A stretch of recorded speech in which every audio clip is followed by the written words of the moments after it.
Hello, Virgo. Welcome to your April 2023 astrology forecast. Let's go ahead and take a look at what's coming up for the rest of April. So right now, I think the biggest thing for you, Virgo, is the fact that your ruling planet Mercury is in pre-shadow, and he is going to be officially retrograding on the 21st of April. So right now, Mercury is already starting to slow down. And if you notice, here's Mercury here in yellow. He is kind of sandwiched in between Uranus and this north node here. And both of these planets have very strange behaviors, okay? Uranus can be unpredictable and chaotic, disruptive, but he can also bring a ton of genius and brilliance and innovation and invention into our lives. And then we have this north node, which can often be a little delusional sometimes, and we don't always have a very clear perspective with something. And for you, Virgo, these two, Uranus and North Node, have absolutely been highlighting a strong desire for freedom and expansion, okay? Whether that's freedom of mind through education or philosophy or theology or religion or whatever the case, your spirituality, right? All those things. Or if it's actually financial freedom, or it could be just freedom of time or whatever the case is. But I know that Virgo has been asking the universe for an opportunity to become more free and to really alleviate or eliminate the things that make them feel bogged down and burdened. This Mercury retrograde is likely to highlight or bring to light, I guess we could say, a way out. Okay, whatever that means. That's going to mean different things for different people, but it's going to highlight and accentuate a way out. If you are in a situation that you are very unhappy with and you are just waiting for the right time, or like I remember back in the day when I was with my toxic ex or whatever, I remember waiting for him to cheat on me so that I could finally feel okay to get out of the relationship, right? Because I knew he was going to do it. I knew it was going to happen again, right? And then as soon as he did, boom, I was able to bounce, right? And so I feel like you're waiting for the right circumstances to make you feel really, really good about leaving something behind.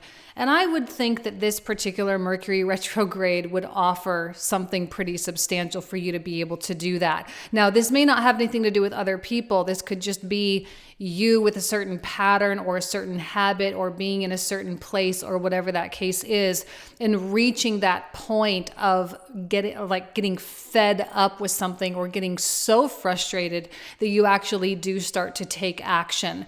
Ninth house is an agitated house. It doesn't like to sit, nothing likes to sit still here. Either our minds have to be expanding and learning and growing, or our life experience needs to be doing the same. So this retrograde, I think, is going to hit Virgo pretty hard, and it's going to be hard for others to really hang on to Virgo. You know, I think you're looking so far beyond, and it's going to be difficult for other people to keep up. Now, this retrograde is being accompanied by an eclipse, all right? So on the 6th, we had the full moon in Libra.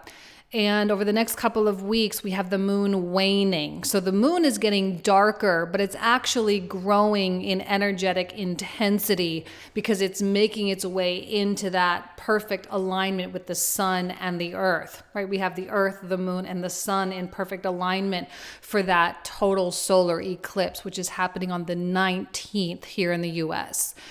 And that's happening also at the 29th degree of Aries. Now, this eclipse on the 19th, remember the Mercury retrograde starts on the 21st. So it's actually really only like a day and a half between the two events. So at the time of the eclipse, Mercury is basically standing still. And it's not just standing still, but it's standing still right next to Uranus. So there's a lot of room for something big to happen. Now, it does not have to be dramatic, and it does not have to be destructive for your life. So don't freak out. But chances are it is going to be something that you say, I'm done with this, right? 8th house is all about death. And specifically, 8th house is really about the death of our ego, the death of our identity, the death of what we think our life is. it really crumbles that concept and that perception and makes room for the new self-concept and the new identity to emerge, which is what the ninth house is about.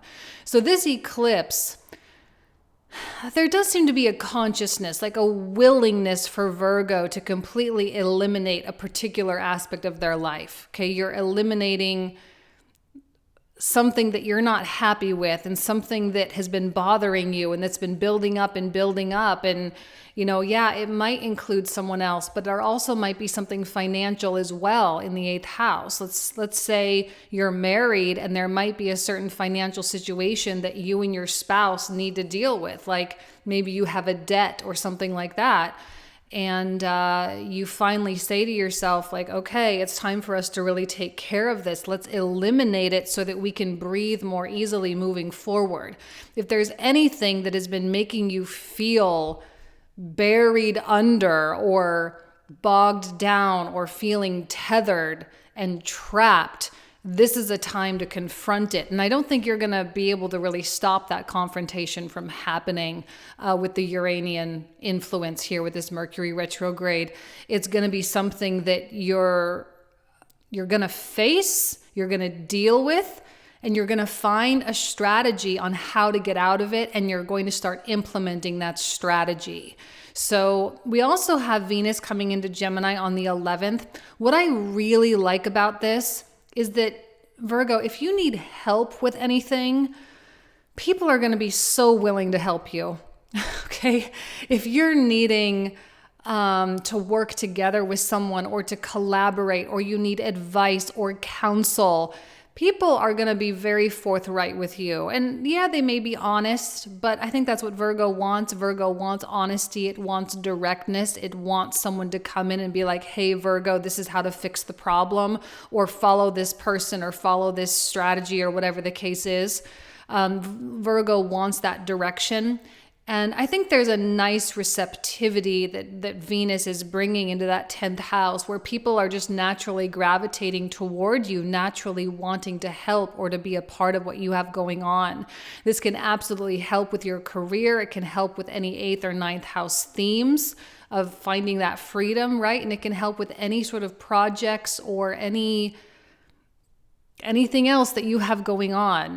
But I wouldn't be afraid to include other people. I do think with Mars in the 11th and Saturn in the 7th that Virgo is kind of needing to get out of that hermit phase and start really leaning upon and relying upon their own personal network for the sake of their evolution.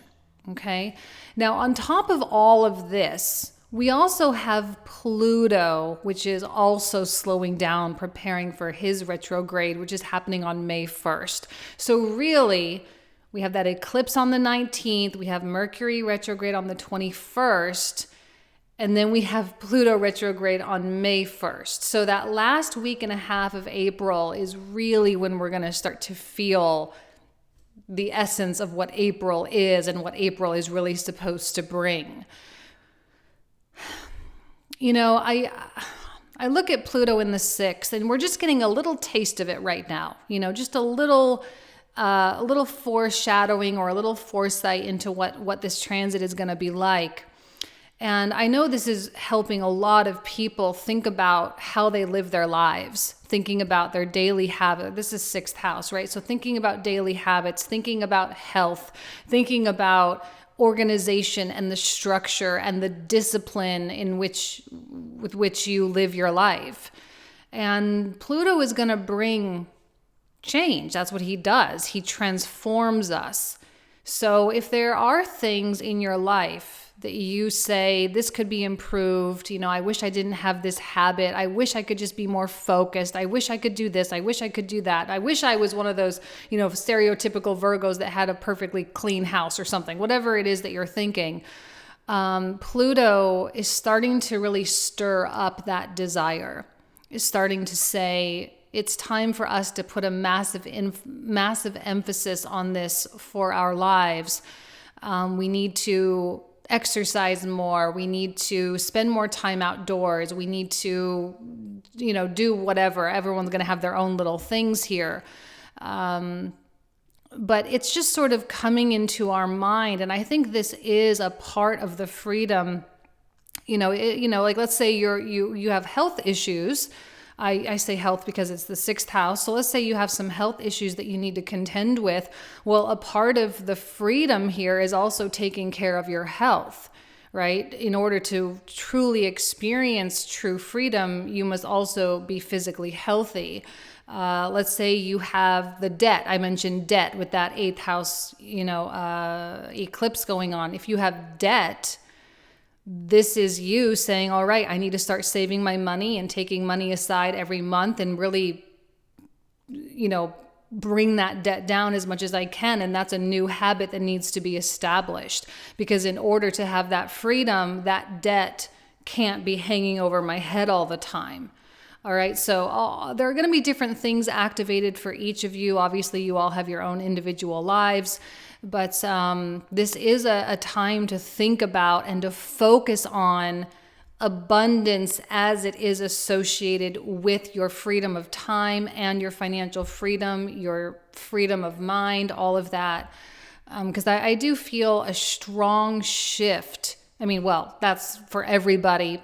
But it is going to be especially potent for you and also Gemini, because Mercury is your ruling planet, and you're going to feel the effect of that Uranian connection there, and getting fed up and annoyed and irritated with yourself and anyone else that seems to be, trying to keep your feet planted. I don't think Virgo is going to really handle being planted right now. They want movement. They want things to finally get going. There's a lot of impatience for Virgo as well. So this is a good month to really just start taking care of stuff. You don't avoid it. You confront it. If you're someone who's, like let's say you're afraid of looking at your bank account, right? Look at your bank account. Look at your bills. Look at this. Look at that. Deal with that conversation with your spouse. Whatever it is, don't avoid the things that you might be avoiding, because the more and more you avoid, the more frustrated this freedom-loving transit is going to be, and that may come out more aggressive than you would hope. Okay? I'm already feeling that Mercury retrograde. Man, I feel so tongue-twisted. Hopefully I made sense. I really, really hope so. You guys know I love you. Have an amazing April, and I'll talk to you soon. Take care.